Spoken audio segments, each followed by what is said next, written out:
Именно ваши широчайшие мышцы образуют V-образную фигуру, как у Супермена, к которой все стремятся. И широчайшие мышцы на самом деле являются самой крупной мышечной группой нашей спины.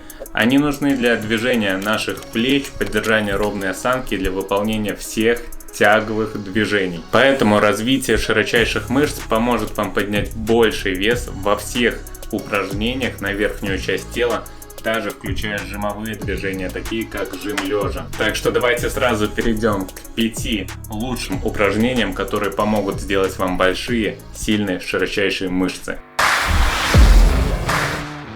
Начнем с тяги гири в упоре. Также это упражнение можно выполнять с гантелями или резиной. Принцип остается тот же. Чтобы правильно выполнить это упражнение, необходим упор, стул или скамья. После чего примите исходное положение с ровной спиной, после чего, напрягая широчайшие мышцы спины, тяните гирю к низу живота.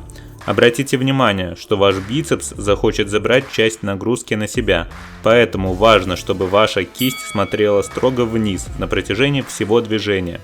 Так вы сможете максимально качественно проработать необходимые нам мышцы.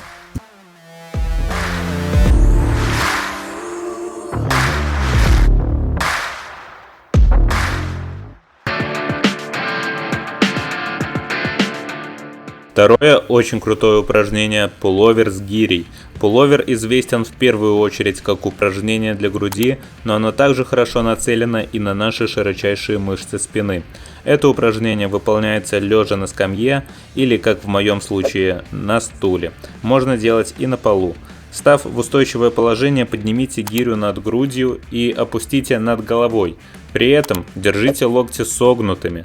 Как только дойдете до нижней точки, возвращайте гирю в исходное положение над грудью, но остановитесь примерно на уровне лба и снова повторите упражнение.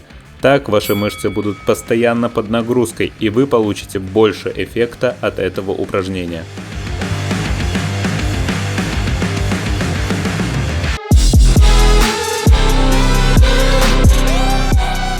Следующее упражнение – становая тяга. Хоть это упражнение не изолирует наши широчайшие мышцы, тем не менее, возможно, оно одно из лучших упражнений для развития более толстой, широкой и сильной спины. Есть много вариантов техники выполнения этого упражнения, но мы остановимся на румынской тяге, так как я считаю, она более сильно нагружает нашу спину. Подойдите вплотную к весу, это может быть гриф, гантели, гиря или резина. Стопы немного уже плеч, присядьте и возьмите вес чуть шире плеч, при этом плечи находятся ровно над отекачением, взгляд направлен вверх, это поможет удерживать спину прямой.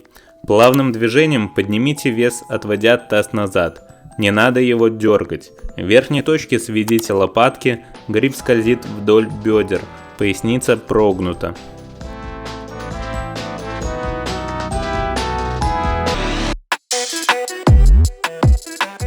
Четвертое упражнение – тяга в наклоне. В отличие от первого упражнения, здесь значительно возрастает и нагрузка, и интенсивность.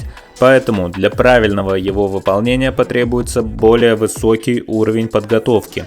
Единственное, что тут можно добавить, это не округлять спину и пытаться свести лопатки.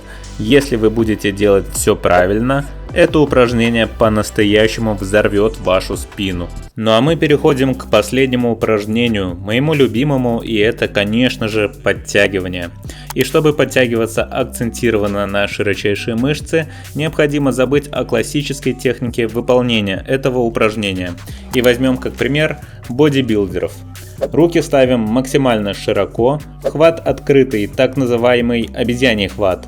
Он снизит нагрузку с нашего бицепса и поможет больше включить спину, после чего за счет широчайших мышц спины выполняем подтягивание в половину амплитуды, до макушки головы. И что важно сказать, необходимо подтягиваться в одной плоскости, так вы максимально нагрузите широчайшие мышцы и получите максимум эффекта. Постарался рассказать вам все кратко, без лишней воды, надеюсь, как вы любите, поэтому, пожалуйста, поставьте лайк, оставьте комментарий, подпишитесь, если вы еще не подписаны, и обязательно занимайтесь. Заботьтесь о своем здоровье и обязательно, чтобы без травм. Всем пока!